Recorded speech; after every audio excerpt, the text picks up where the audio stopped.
मूर्ति ने कहा कि अगर तुम उस दिन उस चोट को सह लेते तो मेरी जगह आज तुम होते और तुम्हारी जगह मैं हूँ।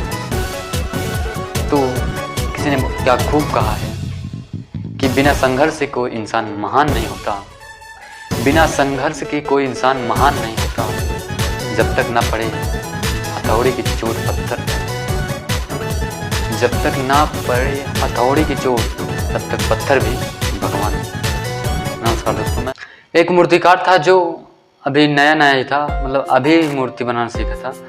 तो उसके अंदर भी मूर्ति बनाने की लव बहुत थी। तो वह एक दिन जंगल के रास्तों से गुजर रहा था, वहाँ पे देखा कि एक पत्थर था। तो उसने सोचा क्यों ना इस पत्थर की मैं एक भगवान की बहुत ही सुंदर मूर्ति बनाऊं।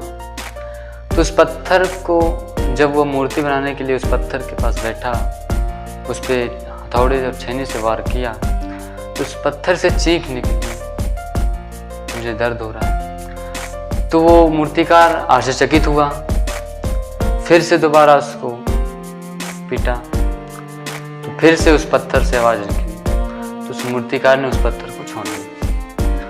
अब रास्ते पे आगे चलता गया तो एक रास्ते पे एक और पत्थर बड़ा सा मिला।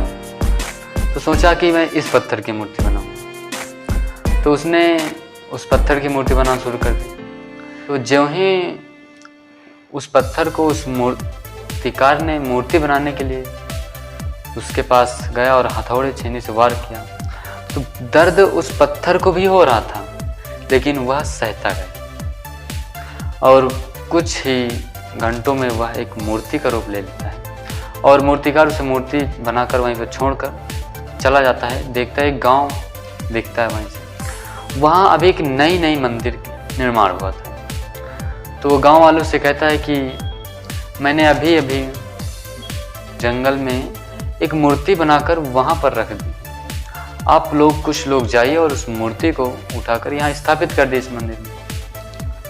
तो गांव वाले गए और उस मूर्ति को मंदिर में स्थापित कर दिया। तो एक गांव के किसी एक व्यक्ति ने कहा कि मूर्ति की स्थापना तो हो गई, लेकिन एक और बड़े पत्थर की जरूरत है नारियल फोड़ने के लिए। तो मूर्तिकार ने कहा कि जहाँ से आप मूर्ति लाए हैं, ठीक उसके थोड़ी ही कुछ कदमों आगे एक बड़ा सा पत्थर है, वो जाइए उसे उठा लाइए। तो उस पत्थर को वो उठा लाए और वहीं पर रख दिया मूर्ति के पास बगल में।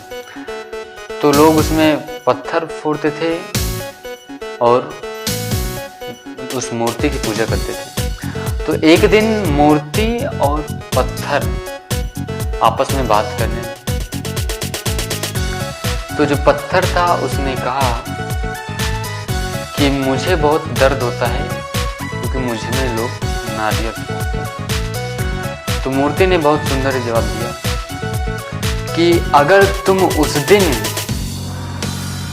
उस दर्द को सह लेती जिस दिन मूर्तिकार ने तुम्हें सबसे पहले उसी पत्थर को मूर्तिकार ने मूर्ति बनाने का प्रयोजन किया, लेकिन वो पत्थर चीख निकला तो उसे अद्भुत लगा, तो आगे निकल गया। तो उस मूर्ति ने कहा कि अगर तुम उस दिन उस चोट को सह लेते तो मेरी जगह आज तुम होते और तुम्हारी जगह मैं हूँ। तो किसी ने क्या खूब कहा है कि बिना संघर्ष से कोई इंसान महान नहीं होता, बिना संघर्ष के कोई इंसान महान नहीं होता, जब तक ना पड़े हथौड़े की चोट पत्थर पर, जब तक ना पड़े हथौड़े की चोट तब तक पत्थर भी भगवान है। नमस्कार दोस्तों, मैं हूँ शिव, मिलते हैं अगली वीडियो।